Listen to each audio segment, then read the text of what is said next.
내가 주 예수 안에서 너희 믿음과 모든 성도를 향한 사랑을 나도 듣고 내가 기도할 때에 기억하며 너희로 말미암아 감사하기를 그치지 아니하고 우리 주 예수 그리스도의 하나님 영광의 아버지께서 지혜와 계시의 영을 너희에게 주사 하나님을 알게 하시고 아멘. 네, 긴 연휴 잘 보내셨습니까? 함께 너무 감사합니다. 고맙습니다. 여러분 많이 받으십시오. 네, 우리가 에베소 말씀을 또 이렇게 오랜만에 또 보게 됩니다. 우리 지난주 수요 기도회 때 15절, 16절 말씀을 살펴보면서 바울의 교회에 대한 감사의 내용을 살펴봤습니다. 직접적으로 감사하라 명하고 있지는 않지만 그의 교회를 향한 감사의 내용을 쭉 듣다 보면 나의 감사의 지평이 좀 넓어져야겠구나 라는 생각들을 격려받게 됩니다. 나에게만 머문 감사가 아니라 이웃을 생각하며 교회를 생각하며 감사할 수 있는 그런 감사의 지평이 넓어져야 된다는 것이죠. 그러나 오늘 말씀을 보면 주목해 볼 것들이 그 감사가 그치지 않았다는 겁니다. 그래서 16절에 그렇게 말합니다. 너희 곧 교회로 말미암아 감사하기를 그치지 아니하고. 교회에 대한 감사가 늘 끊어지지 않는 바울의 모습을 봅니다. 그치지 않았다는 것은 그 어떤 곳에도 그 누구에게도 방해받지 않는다는 것이죠. 사실은 쉽지 않습니다. 교회가 늘 기쁨으로 와닿을 때도 있지만 아픔일 때가 있고 슬픔일 때가 있고 무거운 마음으로 생각될 때가 있기 때문이죠. 그럼에도 불구하고 바울이 감사했던 이유는 두 가지였습니다. 이 사실을 기억했으면 하는 마음에 다시 한번 나누는데요. 첫 번째 보게 되면 15절에 이로 말미암은 감사였습니다. 그래서 그들의 믿음과 사랑에 대한 이야기의 근원에 이로 말미암아의 앞의 내용이 있음을 살펴봤던 것이죠. 그 이로 말미암아의 앞의 내용은 뭐였습니까? 긴 찬양의 형식의 신앙 고백이었습니다. 그 내용은 뭡니까? 삼위 하나님의 일하심입니다. 우리가 믿게 된 것, 이 땅에 교회가 존재하게 된 것, 성부 하나님의 계획과 그 계획을 따라 순종하신 예수 그리스도의 순종과 그 은혜가 우리에게 적용되게 하신 성령님의 신실한 사역이 있었다는 것입니다. 바울은 여전히 부족한 지혜상의 교회지만 에베소 교회도 뒤에 이어진 기도의 내용과 권면의 내용을 보면 여전히 권면이 필요하고 여전히 돌봄이 필요한 교회이지만 그 연약한 교회를 붙들고 계신 하나님의 손길을 봤던 것이죠. 그래서 여러분, 교회를 보면서 우리는 교회만 볼 게 아니라 그 교회를 붙들고 계신 하나님의 손길을 봐야 됩니다. 그 하나님의 마음과 연결되어야 합니다. 그런 이런 마음들이 어떻게 자리 잡았는가? 2절에 16절에 보시면 그 감사를 그치지 않음의 고백 앞에 이런 고백이 있습니다. 교회를 기억할 때 기도 가운데 기억했다는 겁니다. 그렇습니다. 기도의 눈물 속에 씻겨진 그 모든 은혜의 안목들, 우리의 어떤 불평과 어떤 정죄와 판단의 시선들은 다 씻겨지고 은혜의 시선이 자리 잡게 될 때 교회가 재발견되는 겁니다. 저는 부족하지만 이런 생각이 들어봅니다. 이 땅의 많은 성도님들이 교회를 다시 만나야 된다. 자신들의 경험 속에 자리 잡은 교회가 아니라 정말 하나님께서 이 땅에 교회를 두신 마음과 생각 속에 교회가 재발견되어진다는 생각을 오늘 바울의 감사에서 찾아보게 됩니다. 그리고 이어지는 이제 기도의 내용이 시작되는데 본격적인 간구의 내용에 앞서서 바울은 우리에게 뭐가 참 중요한지를 다시 한번 이야기하는 듯 그의 기도의 간구에 바라보는 대상이신 하나님이 누구신지를 고백합니다. 우리 17절 말씀 다시 한번 읽어보겠습니다. 우리 주 예수 그리스도의 하나님 영광의 아버지께서 지혜와 계시의 영을 너희에게 주사 하나님을 알게 하시고 아멘. 전반부 내용을 보게 되면 바울이 기도할 때 그는 어떤 하나님을 바라보는지를 고백하고 있는 걸 보게 됩니다.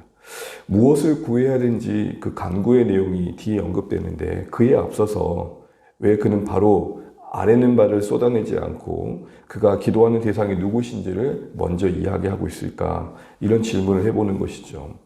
그가 기도하고 있는 그의 기도를 들으시는 하나님이 어떤 분이신지에 대한 신앙의 고백이 왜 먼저 언급되고 있을까? 이런 바울의 의도 속에 우리가 배워야 될 게 뭘까요? 신자의 기도의 참된 출발은 하나님과의 관계에 있다는 것입니다. 너무 당연한 얘기지만 사실은 우리에게 이 사실이 관가될 때가 참 많습니다. 여러분 기도의 모습을 한번 돌아보십시오. 우리의 기도의 시작은 무엇입니까? 우리의 기도의 그 출발점은 무엇입니까? 물론 우리는 다급한 내용들이 있고 마땅히 구할 내용들이 있어서 기도가 시작되어지지만 오늘 바울에게 가장 중요한 기도의 출발은 하나님 그분이시다는 사실들을 우리에게 상기시켜주고 있는 것들을 주목해 보셔야 됩니다. 하나님에 대한 묵상, 내가 구하는 바를 들으신 하나님이 누구신지에 대한 깊은 이해, 그리고 그 하나님의 존재가 내 안에 임재되어지는 그 시간이 기도의 출발이 되어야 한다는 것이죠. 왜냐하면 이 하나님에 대한 이해가, 그리고 묵상이, 그 마음의 깊어짐이 우리의 기도의 태도를 바꾸며 우리의 간구의 내용에 하나님 뜻에 합당한 간구를 하게끔 하기 때문입니다. 기도라는 것이 문제 해결의 열쇠, 만능 열쇠가 아니라는 것이죠. 기도의 본질은 우리가 너무 잘 아는 것처럼 하나님과의 사귐입니다. 비록 그 출발이 어떤 피로였고 어떤 문제였다 하더라도 결국은 그 기도를 대신 하나님과의 인격적인 사귐의 계기가 되어야 하는 것이죠. 인격적이란 이유가 뭡니까? 인격과 인격이 만날 때에는 가장 중요한 건 신뢰 아닙니까? 소통 아닙니까?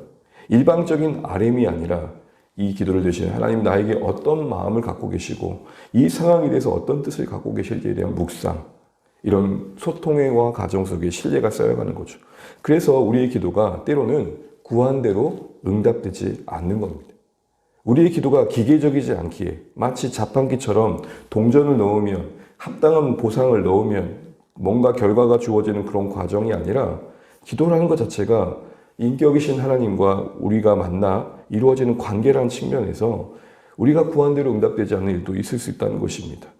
다시 말해 오늘 바울이 기도의 대상이신 하나님을 먼저 언급하고 있는 이유가 기도의 본질이 하나님과의 관계에 있다는 것은 결국 기도는 하나님을 바꾸는 시간이 아니라 하나님에 의해 우리가 바뀌는 시간이 되어야 한다, 이 얘기를 하고 있는 것입니다.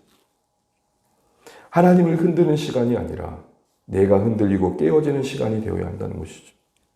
그래서 여러분, 기도를 가르쳐 주신 예수님께서 주기도문의 그 시작을 뭐라고 하셨습니까? 하늘에 계신 우리 아버지요. 무엇을 구해야 될지를 아뢰기 이전에 그 기도를 들으신 하나님이 누구신지를 먼저 생각하라고 하셨던 것입니다. 기도의 첫 단추는 하나님입니다.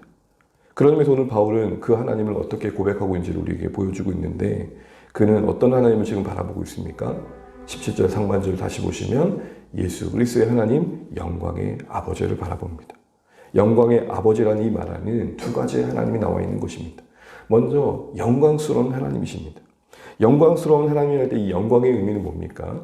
이 영광이 성경에서 쓰일 때 여러 맥락 속에서 해석되어질 때 다양한 의미가 있지만 오늘 본문에서는 하나님의 본체를 나타낼 때 쓰는 말입니다. 그 어떤 빛과도 비교되어 줄 수 없는 하나님의 절대적인 성품, 그분의 전제하심, 전능하심, 편재하심, 영원하심, 신실하심, 완전하심, 자존하심. 이 모든 하나님의 성품을 담아내는 표현이 뭐냐? 바로 영광의 하나님입니다. 여러분, 바울은 지금 그 크신 하나님을 주목하고 있는 것입니다. 자신의 헤아리는 그 시선보다, 자신이 바라보는 그 현실의 크기보다 더 크신 하나님을 보고 있는 것이죠. 이런 하나님을 볼 때 우리의 기도 태도는 달라질 것입니다. 이런 하나님이 주목되어질 때 그 기도는 또 다른 예배가 될 것입니다. 그래서 에베소 3장 14절 이하에 보게 되면 동일한 기도가 반복되는데 그때 그는 무릎을 꿇고 라고 표현이 나옵니다. 우리가 잘 알고 있는 5만 번의 기도의 응답의 주인공인 조지 밀러라는 분은 그 기도의 내용에 그가 기도로 유명해졌는데 그의 신앙의 전기에 보면 이런 내용이 나옵니다. 그는 기도의 사람으로 알려졌지만 실제적으로는 더 앞서는 건 말씀의 사람이라는 겁니다. 그는 그랬다고 합니다. 늘 그는 기도 전에 아랠 것을 아뢰기 전에 충분히 말씀을 읽는 시간을 가졌다고 합니다. 왜냐하면 말씀 속에서 하나님이 어떤 분이신지 묵상하고 그리고 그 하나님으로 인해서 그 마음이 뜨거워질 때 그때쯤 하나님에 대한 경외가 가득해질 때 그의 기도는 시작되었다 하는 것입니다. 서둘러 아뢰야 될 것들이 왜 없었겠습니까? 긴급하게 구해야 될 것들이 왜 없었겠습니까? 그럼에도 불구하고 그는 하나님에 대한 충분한 경외감이 자리 잡기 전까지는 쉽게 그 입을 열지 않았다는 것입니다. 사랑하는 주안의 가족 여러분, 우리의 기도는 예배가 되고 계신지?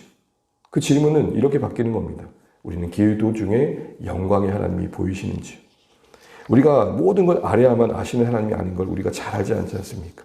우리의 기도에 이 영광의 하나님이 보이시기를 바랍니다. 두 번째로 그는 아버지 하나님을 고백합니다. 우리가 주기도문에서 한번 배웠기 때문에 다 알고 계실 겁니다. 영광의 하나님 그러면 너무 멀리 계신 하나님으로는 바라봐집니다. 감히 가까이 할 수 없는 하나님이십니다. 그런데 그 하나님이 아버지시랍니다. 이는 우리가 그 자녀로서 보호와 돌봄과 공급을 받고 있음을 바울은 아는 것입니다. 이게 진짜 하나님을 향한 사랑입니다. 가벼운 사랑, 경박한 사랑이 아니고 감히 가까이 할 수 없는 하나님의 영광을 알지만 그 하나님의 임재 속에서 따뜻함을 느끼는 것입니다. 그가 아버지로 고백했을 때 기대했던 것은 무엇이겠습니까? 아버지라는 표현 속에 담긴 하나님의 행하심은 무엇입니까? 우리의 필요를 공급해 주신 하나님, 우리의 죄를 용서해 주신 하나님, 알 수 없는 내일의 인생의 역경과 또 여러 어려움들 속에서도 보호해 주신 하나님 아니겠습니까? 돌봐주시고 붙들어 주신 하나님 속에 그는 하나님의 그 이해 속에서 그의 기도가 지금 들어주고 있는 것입니다. 말씀을 이제 맺겠습니다. 바울이 기도 전에 그 기도를 드신 하나님이 누구신지를 먼저 인식하고 있다는 것들을 주목하십시오. 영광의 하나님을 바라보십시오. 더 나아가 아버지 되신 하나님을 바라보십시오. 영광의 하나님을 묵상하며 무릎 꿇는 심정으로 기도하십시오. 아버지 되신 하나님을 바라보며 그 사랑에 안기는 따뜻함을 느껴보십시오. 이게 바로 신자된 우리에게 약속된 기도의 은혜인 것입니다. 그래서 이 주기도문에 대한 하늘에 계신 우리 아버지라는 동일한 고백, 오늘 지금 바울이 하고 있지 않습니까? 영광의 아버지라고. 여기에 대한 웨스트민스터 소리요리 문답의 내용은 이렇습니다. 우리가 하나님을 하늘에 계신 아버지라 불러야 될 이유는 우리를 능히 도우실 뿐만 아니라 언제나 돕고자 하시는 하나님께 거룩한 존경과 확신을 가지고 가까이 가라는 의미입니다. 라고 말하고 있습니다. 이 시간 이 사실을 기억하면서 우리의 기도의 첫 출발이 하나님 그분 되시기를 주의 이름으로 축복합니다. 이제 긴 연휴를 마치고 마침 시작이 기도를 들으시는 하나님 누구신지라는 사실이 왠지 저에게는 하나님의 메시지로 와닿습니다. 이제 우리 다시 한번 기도의 삶을 곳곳에서 회복해 가시면 좋겠습니다. 그 출발은 무엇입니까? 하나님이 누구시냐. 그 하나님으로 충만할 때 어쩌면 기도하지 않을 수 없다. 이게 오늘 바울이 우리에게 주는 도전이 아닌가 싶습니다. 이 새벽에도 함께 기도하실 때 영광의 하나님, 아버지 되신 하나님을 깊이 묵상하시면서 하나님과의 바른 관계 속에서 드려지는 오늘의 이 기도 되시기를 주님으로 축복합니다. 기도하겠습니다.